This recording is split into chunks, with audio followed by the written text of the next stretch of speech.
Hello, ladies and gentlemen, and welcome back to another episode of Chaps Reacts, where we react to something that's just happened in and around the Den. And today we are reacting to Millwall announcing that Daniel Kelly will be joining the Lions from January 1st from Celtic.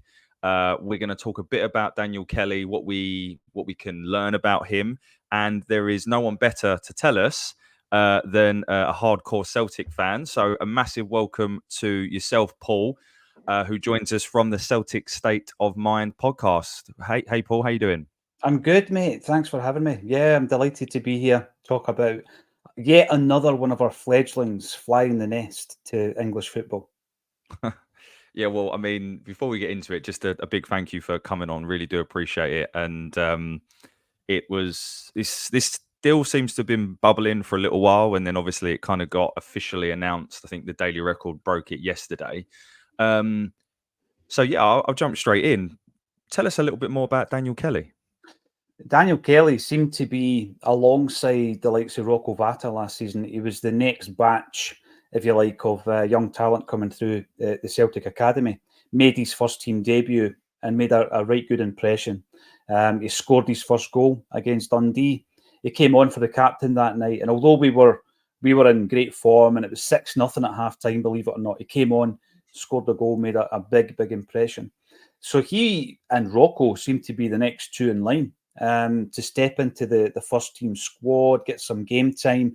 And you would be looking at guys like that this season to really make an impression, having broken through. And then they may have had some kind of involvement in the Champions League because of the homegrown player rule. Undoubtedly, if things had gone his way, he would have been one of the young guys that was in the squad, I would have expected. But again, it's disappointing, and we'll talk about this. It's disappointing as a Celtic fan when there's a young guy like Daniel Kelly or Rocco Vata, who just left for Watford, who have been at the club for a great many years. I mean, Rocco Vata leaves at 19. He's been at Celtic for 10 years through the academy system. And then, as soon as he goes into that final year of his professional contract, English clubs can come in and speak to him. And English clubs are prepared to offer more money. And that's a big issue at the moment for any Celtic youngster coming through. That there's a glimmer of hope with Rocco Vata. He's away. Same thing happens with Daniel Kelly. To a lesser degree, Boston Lawal. Slightly different way with that player because we brought him in from Watford, developed him for 2 or 3 seasons, and he's away to Stoke City. So yeah, it's frustrating. But I think what you've got in your hands, because it looks as though the deal will go through, is one of the best Scottish talents at the moment. He's only 18 years of age, great attributes as a defensive or an attacking midfield player. And again, we can discuss this. If he isn't in the Celtic first team, there's no really any other place for him to go. The way that the Scottish setup is, our league structure is that we don't have a reserve league. I know down south I've got a very competitive under-23 league. We don't have that. So Celtic and a few of the other Scottish teams put in B teams into the pyramid, but they're not allowed to be promoted out of the 5th tier. So you've got 18-year-old kids like Daniel Kelly bossing it against teams that just are not at the same level. And there's a ceiling, there's no pathway. So I think a lot of the kids are becoming frustrated with that as well, to be honest. And until there's big changes with the structure of the Scottish game, I fear that we will continue to lose young kids like Daniel mainly to clubs down south, but we've also lost them to Bayern Munich and further afield as well. That's really interesting. I didn't realise. I'm going to be honest. I didn't realise that was how the Scottish football pyramid was set up, so to speak. So yeah, I guess you can understand the desire to be more in and around the first team setup, but it felt like he was right. He was going to be this season, which I guess made the move even more surprising. I mean, when you saw the link to Millwall, it's not a natural link between the two clubs. What was your impression when you saw that?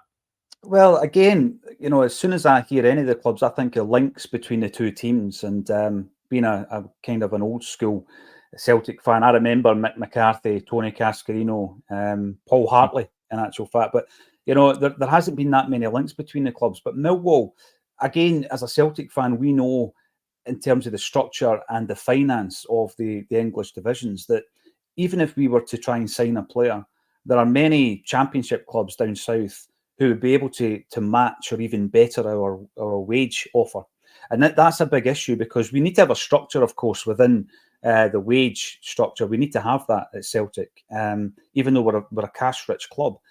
But at the same time, when you're looking at a young player, to give you a kind of idea, we went to America. There was 4 or 5 youngsters went with us. And to be honest, every one of them showed up well. But they guys, if they're not signing a new contract beyond the age of like 18 or 19, like where Daniel Kelly is right now in his development, they're probably on less than £1,000 a week. Whereas if you go down to Millwall or if you go down like Rocco Vata did to Watford, these clubs can offer that young player a huge amount, life-changing amount of money over a 3 or 4 year period. Now, a lot of them, and I'll give you some of the names over the last few years because this has happened a lot of them don't go on and progress and, you know, really smash it and play at the top level in a top league. But for that 3 or 4 years, they're making life-changing money. And then for about maybe 10 or 12 years after that, they can find their level somewhere. And a lot of them come back to Scotland or they go to Rochdale or they'll end up somewhere like that. And then they'll play their career out on decent wages. But they've made that 4 or 5 year start. And I'm not saying Daniel Kelly's in that bracket because he was a shining light. And yeah, he was left out of the squad to go to America. That was the first sign that Celtic were playing hardball with him. And then at that point, you think, we're going to lose this kid. Because I don't know about you, but I look at the generation these days and I don't think they would react too well to that. You know, take me to America. Thanks. All right, I'm in the last year of my contract. I'll speak to Millwall. I'll speak to other clubs. And I don't know what the financial deal is going to look like, but it'll be making a lot more than £1,000 a week. And I don't normally like to talk rumours, if I'm honest, but the Daily Record put out this morning that he, again, don't know how true this is. It's just that's the source, that he rejected a $5,000 a week deal with you. So, you know, my assumption is we're paying him that at very least, if not more. And that we've paid $275,000 to secure his services from January. Let me start that again. We were prepared to pay $275,000 to get him now. Mm-hmm. But you wanted close to double that, which is why he's going to join in January just naturally. So what does he do in that meantime? Like if he's, because he's not going to be involved with you, right? If he's moving on. This is the thing. And, you know, you look at what Brendan Rodgers has said about the player. When he breaks into the first team, is gushing with praise about Daniel Kelly, and Celtic fans get excited. Homegrown talent. You know, we've got a tradition of that right back to the beginning of the club. And then obviously our greatest teams were homegrown teams. So whenever someone breaks through, you get excited about it and you look forward and you think, right, get the deal done. So Brendan Rodgers was speaking very positively, as you would expect. But then that kind of tone changed when we went to America. He was left out the squad. And he was talking about, you know, players like, you know, Daniel Kelly, Rocco Vata, Boston Lawal, who we were all very excited about as Celtic supporters. But he was trying to temper our enthusiasm to a degree.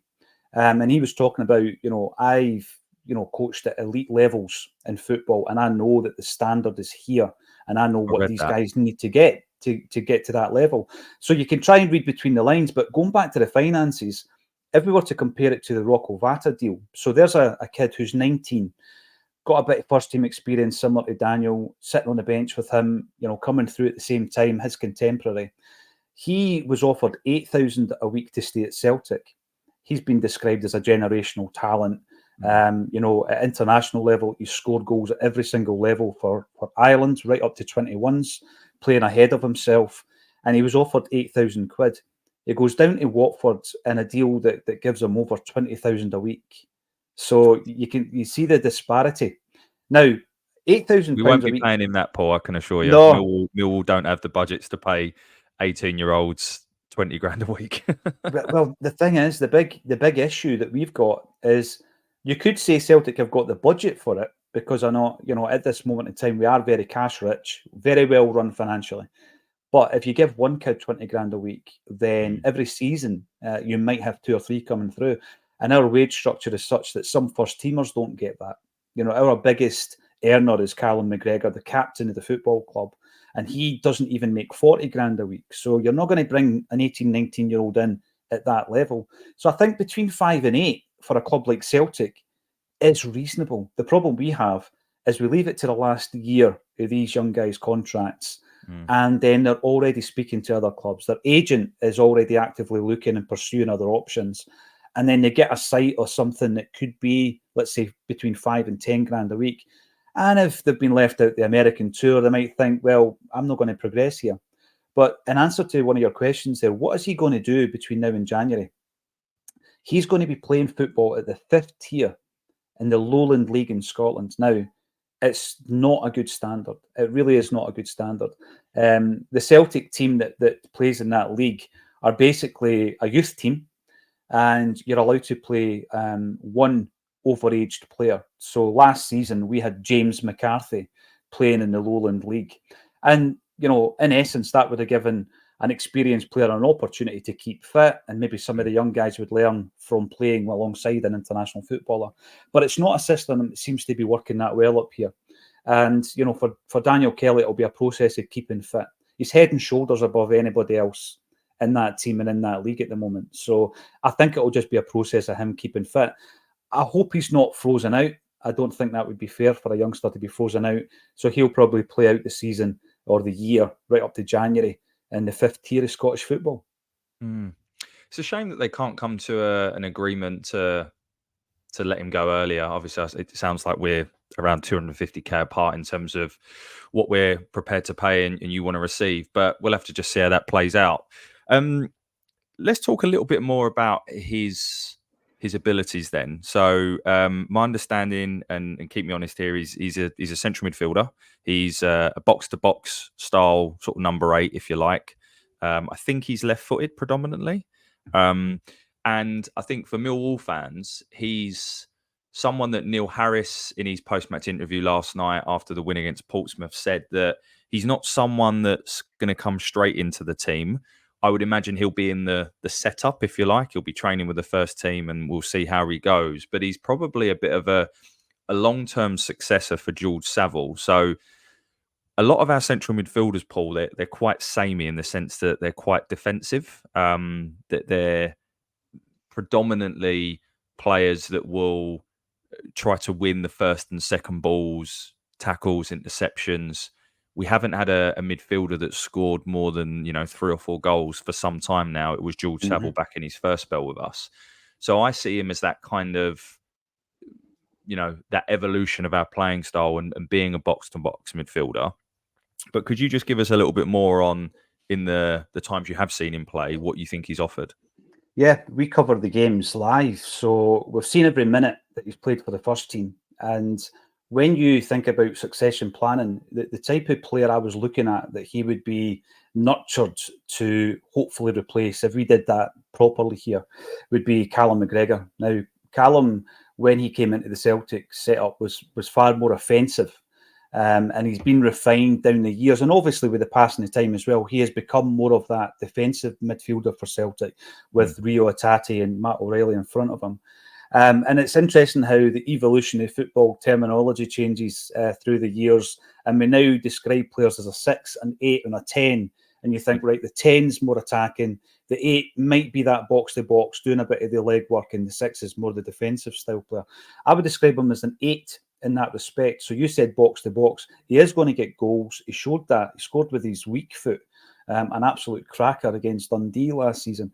And by the way, Dundee, I know maybe down south, not a big name, but they were a good side last year. They were top 6 and they've started off really, really well this season. They're under a good manager in Tony Docherty. So Daniel Kelly, you're looking at a young player, as you say, still developing, but when he comes in, he is an attacking threat. He definitely is an attacking threat. And I think also one of the interesting things that I observed last season is that he had come in during a Scottish Cup game, and sometimes the early rounds of the Scottish Cup can be, won at a canter because you're playing clubs from the lower leagues in Scotland. And he came into that game against Buckie Thistle, and you kind of thought, all right, he's passed that test. He then plays against Dundee, comes on, scores the goal. But then there was a different test that followed that up, and it was at Tynecastle. So Tynecastle's a toxic atmosphere when Celtic play Hearts in Edinburgh. And, he's on the bench and things were not going our way that day. We had a sending off. We had a penalty against us that we'll debate forevermore. And Brendan Rodgers threw Daniel Kelly into the mix.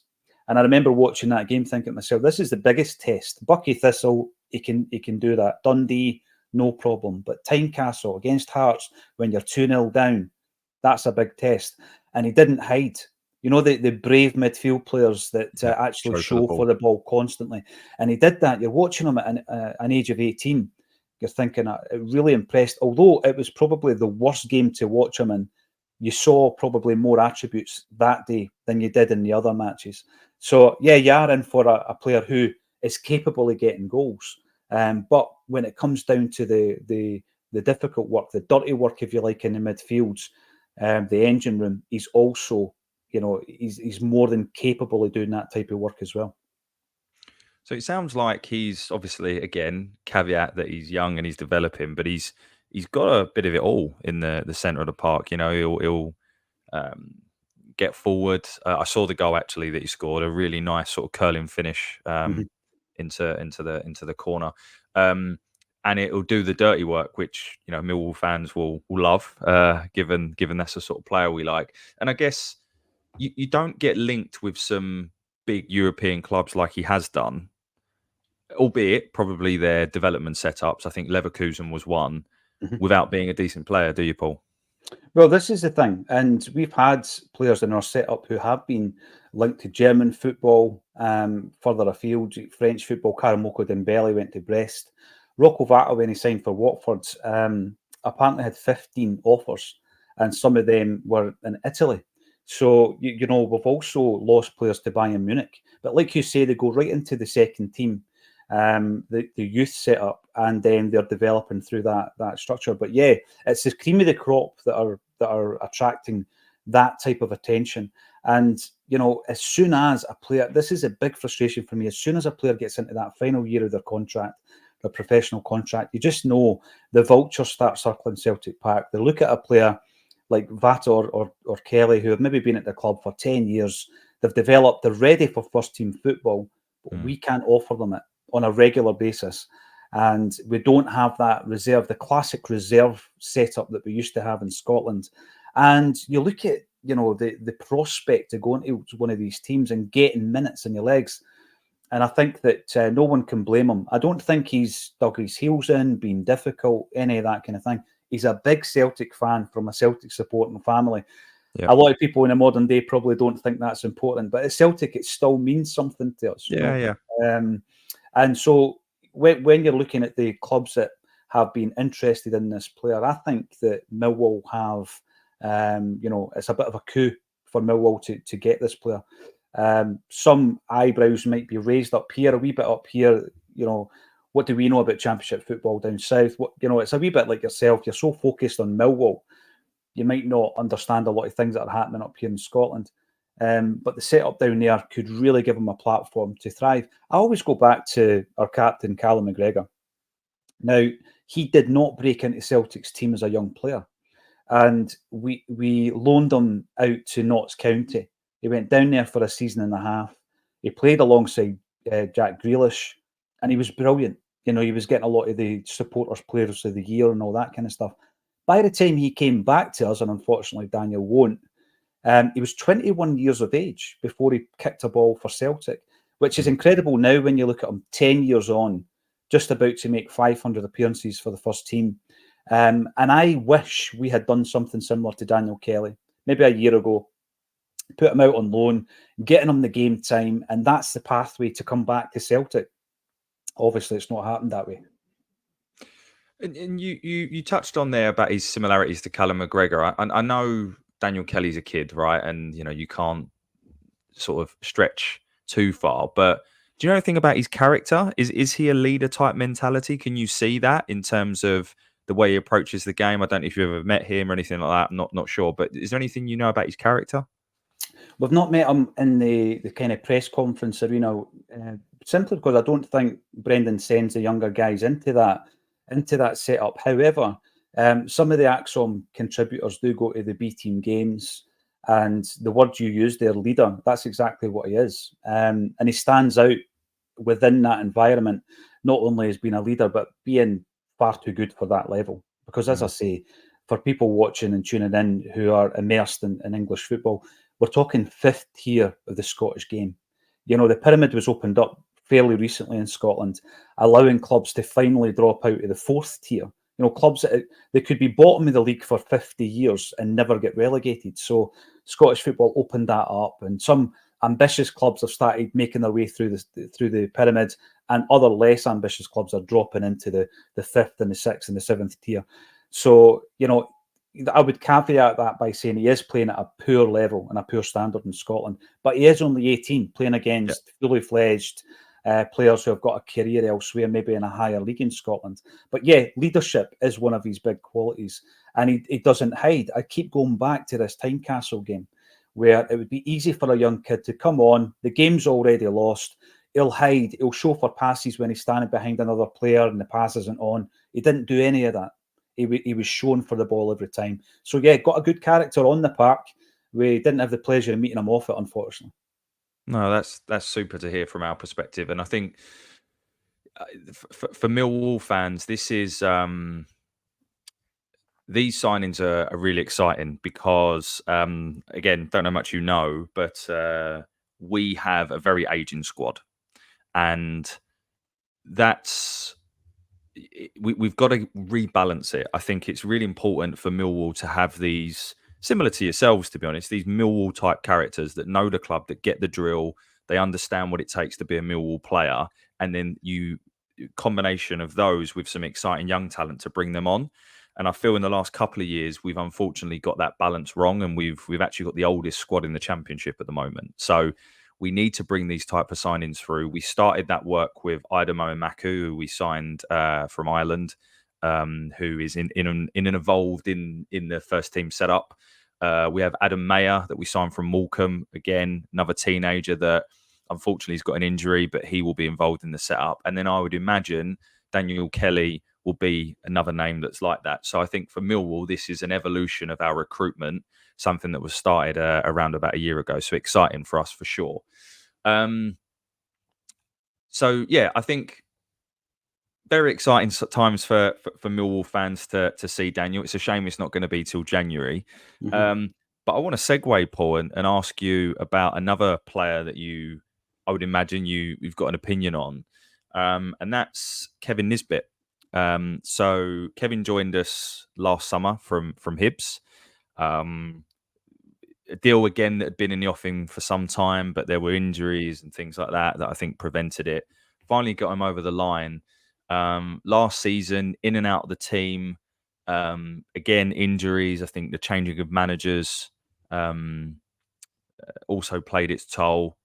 And then at the end of the season, he was left out of the squad completely. Neil Harris cited, a discipline problem. And at times he's looked a little bit lazy, if I'm honest, which just doesn't wash at Millwall. You can be the best player in the world. You can tell the geezer's got absolute talent, but he can look a little bit lazy, lethargic, and possibly even overweight, and not necessarily overweight in a bad way, but maybe just carrying too much weight to do the shift that Millwall number 9 needs to. So that's kind of how his journey started. It's a shame because I think there's a real player in there, and he clearly is a fantastic finisher. But does that surprise you, Paul? You know, what was your view on Kevin before he made his way down to the Den?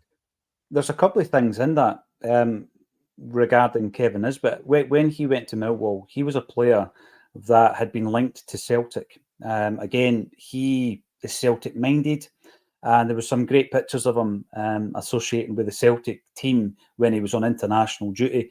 And there was a lot of rumours that Celtic were going to sign him. And, you know, at one point, he was represented by a former Celtic player, and you kind of thought to yourself, this might be a good addition to our squad at that time.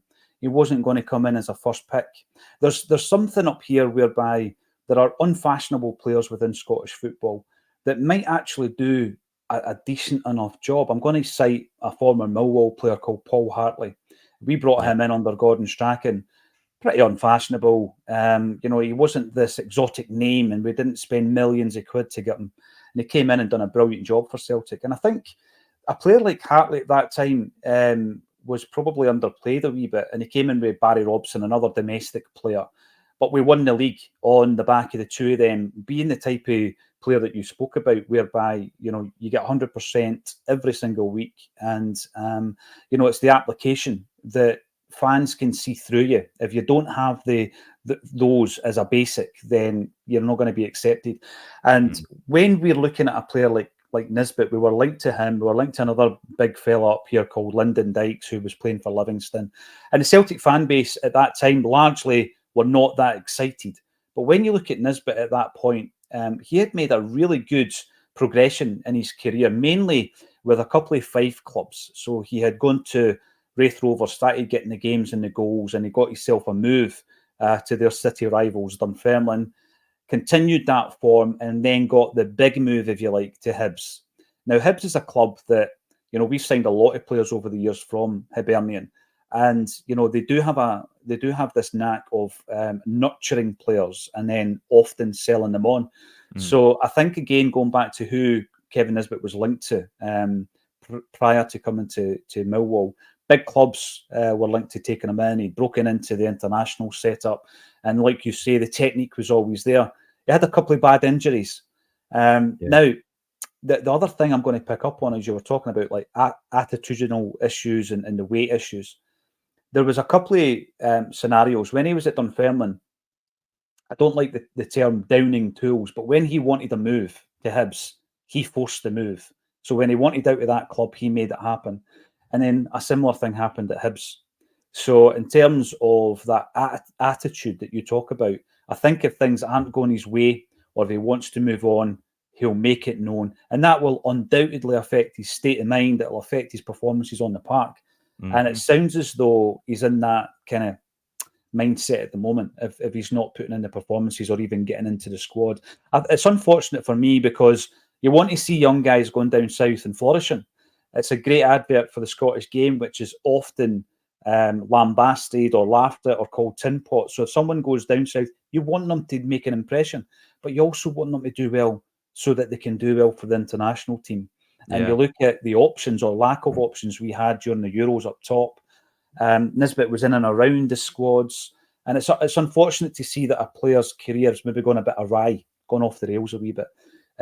If that is the case, he might end up back up here. But again, I'm going to go back to the finances. There's only so many clubs that could probably match his wages now up in Scotland. Celtic at this stage wouldn't be in the running to bring him back up the road. Rangers are in kind of financial peril at the moment. I don't think they would be interested. And then you get down to the likes of Aberdeen, Hibs and Hearts. Their budgets are quite low. So it's unlikely that he would make that step back up to Scottish football. He would probably end up joining another side down south, maybe even in the same league as Millwall. Yeah, and it's a frustrating one because he has shown glimpses of being an excellent finisher. Which I've seen some of his goals when he was up in the Scottish League. That's ultimately why we signed him. He does have a physical presence. He's got, I think, all of the attributes needed. He's not the quickest, but that's fine. But for some reason, it just isn't working. I hope that this is the season that changes and it does work. Challenge is he probably got at least two strikers ahead of him, and we're trying to sign another one. So where that leaves him, I don't know. I think it was pretty telling that last night against Portsmouth in the Carabao Cup, no reason for him not to start, let alone feature, and he didn't even come on in any way, shape, or form. So we'll have to see, mate, where he ends up. And I don't think another Championship club would take him. He's not shown enough at Championship level to warrant that. So we'll have to see where he is come August 31st. But you touched on there that Rangers are in financial difficulty. Going to be totally honest with you, I don't claim to know a lot about Scottish football and the sort of current state of affairs. I'm sure Millwall fans would be interested in just hearing a little bit around what's going on at the moment and how the old firm derbies are, etc.?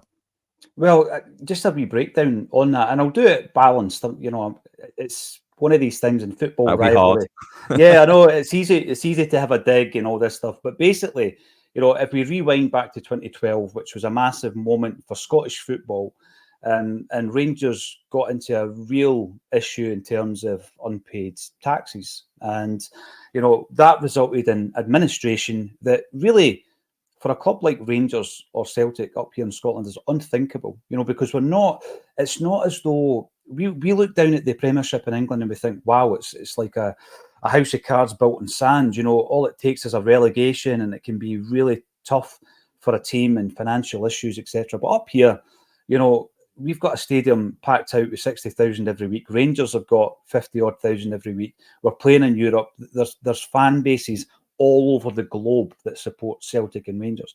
So a massive institution in Scottish football. Unthinkable, really, that they would go out of business. You know, you never thought that could happen. You really didn't. And I think a lot of Rangers fans didn't think it would ever come to pass. But it did. So the administration goes through the process. They go for a CVA, which is refused, and then they're liquidated. And at that point, you know, you're thinking, the landscape of Scottish football is going to change here. What is going to happen? All these discussions were in place between all the clubs, the SFA, and at that time, what they were calling a Phoenix Club. So they were basically going to set up a new Rangers, if you like. They were going to drop into the Scottish Premiership, and we could just continue. And everything's been wiped, and there's no debt. And to be honest with you, a lot of the heads of Scottish football wanted that to happen. So the reason for that was sponsorship, broadcasting deals. Money. You've mentioned a term there, the old firm. So up until that moment, the 2012, everything that was sold out of Scottish football was under that banner, if you like, you know, broadcasting to Sky TV, sponsorship for the 3 trophies, etc. So this is when I go back to being balanced. Celtic fans no longer recognise it as the old firm, because in 2012, when Rangers were liquidated, Celtic, as a football club and as a fan base, looked at it and said, right, that's it, they're done. Their trophy hall can stop there and we can continue. There was a deal done, a new club was set up, and they started life in the bottom tier of Scottish football. So, you know, generally speaking, when people talk about this, they say, oh, when Rangers were relegated or when Rangers were demoted. That's not what happened. The Rangers that everybody knew were liquidated. A new entity was set up. They started life in the bottom division. And then there's this process of getting them into the Premier League up here to, you know, reinvigorate the rivalry and all this kind of stuff. Obviously, that's happened. You know, they've gone through a plethora of managers. Mark Warburton gets them into the league. Steven Gerrard wins them the league. But in doing so, they have spent a hell of a lot of money. So since 2012 to 2024, they have spent massive amounts of money to get back in to the top division in Scotland. And in doing so, they've had some success. I mean, some of the European runs that they've had, they've got to a final, which Celtic have not done in that period. And they've had some real success. Steven Gerrard's time at the club, winning the league. But they've spent so much money to a point where now it's almost like a coming together of all the worst case scenarios possible for the club. So in the summer, they were doing some work at Ibrox. That work's been delayed. They've had to go to Hampden to play their home games. You would need to ask a Rangers fan this about last night when they were knocked out of the Champions League qualifier. But surely playing at Hampden would have been an effect, a negative effect. Had they been playing at Ibrox with the home fans, it would have been a completely different animal. So that's affecting them. They're obviously having to pay rent for the National Stadium. They'll be losing out on hospitality and corporate, etc. So that's hitting them in the pocket. Just earlier this month, there was a big legal action by their former kit manufacturers. It was settled out of court for several £1 million. They've been selling a lot of their top assets. And when they were spoken to, the CEO was spoken to the other week there, he was talking about the situation of them not being in a good financial position and him trying to navigate the club through this, and it being his biggest challenge in his working career, in his professional career. So from the outside looking in, people still see Celtic v Rangers, big rivalry, 2 massive clubs, but they are teetering in terms of the financials. And I think a result like last night is huge because You win that game, albeit there's another round, you get into the Champions League, you're talking tens of millions of pounds. Just to put it into perspective, Celtic beat Feyenoord in the Champions League last season. It was what we would call a dead rubber. We couldn't qualify. It was the final game of the campaign, and we beat them at home. But the money that we got for that victory almost was more than what we got in prize money for winning the Scottish League. And that was one victory in the Champions League. So financially, it's massive to Celtic. It's huge to Rangers. Clement has come out and said already it's going to affect his plans in the transfer window. So in terms of them bringing guys in, they're probably looking at loans now. What does that do for Scottish football? Well, it's, again, Celtic have dominated Scottish football for a generation, because we were dominating Scottish football leading up to the demise in 2012. And other than one league title, we've dominated ever since. So when you look at the fact we won a quadruple treble. We won every single cup in Scotland for 4 years running. Treble. It's unthinkable, right? That's boring, right? Well, to be fair, success, I'll tell you what it is for me, right? I'm probably referred to these days as a Celtic dad, right? So I'm a wee bit older. And I think back to the times when Rangers were winning 9 in a row. So whenever we win anything, I will never tire of it because, you've seen the kind of dark days. But by the way, I'm not saying that the new generation of fan is entitled or anything. Absolutely not. They've been born into an era of success. They should enjoy it. And I hope they never see a period where we don't have that success. But yeah, up here in Scottish football, there's a lot that's happening at the moment in terms of the finance. The flip side of that is Celtic were taken over in 1994 by Fergus McCann, who built the club up, rebuilt the stadium, put us on a firm financial footing. And, since probably 2003, we have been run so well in terms of looking at the bank balance, player trading model, the success on the park. But me and quite a few of the other Acsom contributors, we seem kind of like spoilt here, but we want more. And what we want to actually look at Europe and say, right, we've got a great history in Europe, but when was the last time we did anything at that level? The last time we were in the last 16 was 11 years ago now, when Juventus beat us. In fact, it was 12 years ago when Juventus knocked us out of the last 16. So that's what Celtic fans want to look at as well. Of course, once you're out of Europe, you get dragged into a title fight like we did last season. You're only focused on beating Rangers, and we become part of that issue. But at the moment, I'm confident that Celtic will win the league. It could be a clean sweep. Rangers need a lot of talent and quality in the squad that they've already got, but they don't have the finances to bring it in. So it's going to be an interesting one. I don't think we're going to have another team that's going to challenge Rangers for second position just yet. But if we were to, you would be looking at maybe one of the capital clubs or Aberdeen. These are big football clubs up in Scotland, and they've not done great for a long time. The last time anybody won the league in Scottish football, you have to go back to the early 80s. Other than being a Celtic or a Rangers, So, maybe one of them need to step up. I look at the capital clubs, Hibs and Hearts. I think to myself, you need to, have bigger, wider ambitions and have a vision to do it. Is the money there to do that, though? Like with those clubs, is that the problem? They spend it wrongly. If you look at the transfers, when they spend money, they don't tend to do it that well. Hibs have had 10 managers in a decade. Aberdeen had 3 managers in one season recently. And it just seems to be that they don't know how to have that stability of the football department in place because they've got the support. Aberdeen are they're in a city with one football club. So they don't have the competitive edge of people going to watch. Although there are Celtic supporters clubs up in Aberdeen, I've got to note. Hibs and Hearts, great rivalry. Capital city clubs, one of them should step up to the plate. Yeah. And in the past, Dundee United were always a strong team when I was growing up. They've just been promoted back into the league. But they all need to get their house in order because every now and again, you might have got a situation, a perfect storm like this season, where nothing goes Rangers' way. They can't strengthen the squad. And maybe if Hearts push that wee bit, because if you end up second in Scotland, you have the opportunity to qualify for the Champions League. And that would be a game changer for any other club in Scotland to get to that position. It would require some investment. They've done it in the past and then sold their best talent. There's been times Hibs have had a great team, a wee bit earlier than the Nisbet days, whereby they had a crop of young Scottish players coming through, but they sold them all. Every one of them gets sold. Gary O'Connor, Scott Brown, Derek Radden, they all get sold, and that tends to be what happens. And by the way, Celtic are often guilty of being the club that goes and buys them. Yeah. Yeah. So I think, Celtic are the dominant force. When you look at the bank balance and everything, it's not going to change. Celtic have got 100 million quid in the bank. We're in Scottish football. So the gap is massive. We've got the best coach we could possibly attract to Celtic in Brendan Rodgers. Got a very good starting 11, but we don't have a great depth within the squad.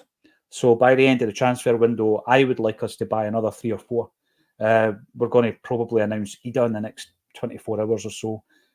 Big signing for us, coming from Norwich, of course, but we need another 3 or 4 like that. Yeah. I was surprised that what I've seen of Adam Ida in the Championship, he's not a £10 million player, but maybe his performances up in Scotland have warranted that. I don't know. I think what happened was when we brought him in, this is a frustration we have, and I could bore you all day about our own recruitment setup. We do have a lot of good successes. We bring in Jeremy Frimpong for 300 grand. We sell him for 11.5 million quid. We bring in Van Dijk for 2.5, and we sell him to Southampton. We've done that really, really well. But alongside that, we've brought in dozens and dozens of players for millions and millions of pounds, and it's not worked out. And when we're talking about recruitment, you go back to January, where Celtic and Rangers were neck and neck. It was a flip of a coin. I'm not going to, with hindsight, pretend that didn't happen last season. It was a very, very tight title fight. And in January, you're kind of hoping that we go out there and bring the players in that we're looking for now. And we signed Adam Ida. And at that stage, I think that it was a wee bit unfair on the player, but a lot of Celtic fans were a wee bit, underwhelmed by the signing. And he was on loan. But prior to us getting involved in that, there had been a loan to buy for Adam Ida to go to Verona. And the transfer fee that had been agreed was £3.5 million. So we were bringing a player in thinking, right, he's maybe a £3.5 million with a bit of a potential for Brendan Rodgers to tap into. He loves doing that, doesn't he, with young guys? But he came into the side and he was sensational. Scores the winner in the Scottish Cup final. Without his goals, arguably we wouldn't have won the double. So near the end of that campaign, you're thinking, all right, that's fine, just do the deal, get him signed up. And I think the first offer Celtic made was 4.5. But because again, other clubs know that Celtic are cash rich, so they're thinking you've got the money, you want the player, you're going to have to pay for him. That probably worked against us to a degree, but also the fact that we didn't do the business properly in January because we didn't have a loan to buy option on him. And I don't know why. I think we left it too late. We didn't have a loan to buy, and had we done that, we would have got him cheaper. But as a Celtic fan, I'm thinking to myself, pay the money. We know what he can do. Bring him in, because at the moment we've only got one striker, and it's Kyogo. Get him in the door, and if he plays for 3 or 4 seasons, last time we spent that kind of money was Odsonne Edouard when we brought him in from PSG, and he's maybe not as fashionable as a PSG graduate and all this kind of stuff, but he's proved to us that he knows what's required. He knows what's required. Absolutely, and he's a bit of a fan's favourite. We've taken him to our hearts. And it's easy. I think a lot of Celtic fans were thinking, oh, Norwich third choice striker, he's not worth the money. And I just think circumstances kind of pushed the price up. So we pay the money, bring him in, and then get the next one in. Because I think at the moment we're looking at it. We're looking at him. We've signed a midfielder called Paulo Bernardo from Benfica, who was here last season on loan. And we've replaced Joe Hart with Kasper Schmeichel. So it's almost as if we're starting from scratch again. That's ground zero. Now we need to strengthen. Yeah. So it'll be a busy couple of weeks, I think. I feel like there's a lot of clubs that are saying that, to be honest. We are like, we desperately need 3 or 4 in that are going to come in and impact the first team now. Our squad is paper thin, but that's the game, and that's why we love it, Paul, isn't it? So we'll see. Definitely. We'll see how we end up.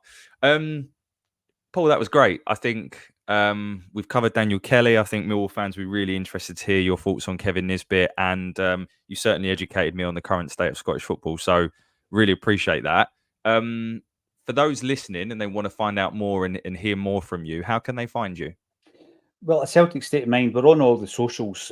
Just recently, I had to set up a TikTok page, which I tried my best not to do, but we're on TikTok, Instagram, X, Facebook, Twitch, the whole shebang, and our channels on YouTube as well. So as well as the daily live streams, we do a weekly show called This is Acsom, fully produced video production, where we sit down with someone who has a Celtic State of Mind. And it could be an ex-player, could be a musician, a director, a writer, a prominent fan, and it's really interesting because last week we had a player on called Rudy Vata, who's Rocco Vata's dad. He played for Celtic, but he was an Albanian immigrant, so he sought refuge whilst on international duty. Even if you're just a football fan, go and watch it. He tells a story of playing an international match for Albania, right, in the 1990s. They were playing France in the Parc des Princes, right? And it's the team who were managed by Michel Platini, and they had Jean-Pierre Papin, they had Eric Cantona, they had all these class players in the team. And there's Rudy Vata playing for Albania. Young man, 23 years of age, but he was under communist rule in Albania. So he's over in France. He basically ran away, went to the police station after the game, sought political asylum, and then he was in France. Fast forward a year, he's playing for Albania against Ireland. Celtic's manager at the time is Liam Brady. He watches the Irish team. We had Pat Bonner playing for Ireland. He spots Rudy Vata, signs him for Celtic. So it's a story of freedom through football. It's incredible. And then obviously his son was Rocco, born in Glasgow, came through the ranks at Celtic. We wanted him to do well at the club, and he's away to Watford. So anybody who doesn't want to hear the day-by-day tribulations of Scottish football, but might want to tap into some of these stories, we do have that sit-down show, kind of chat show style, every Friday night, 6 o'clock on YouTube.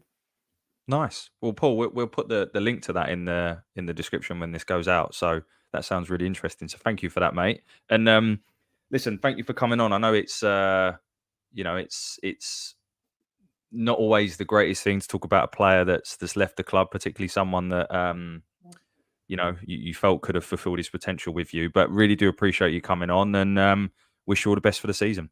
And same to yourself. Good luck with the channel, mate. And if you want an update at any point during the season with regards to Daniel, you might even want to come on to my channel and speak about him. Then happy to do so. Happy to do so, mate. Oh, love that. Thank you, Paul. Nice Have a good day. Thanks for listening, everyone. Bye-bye.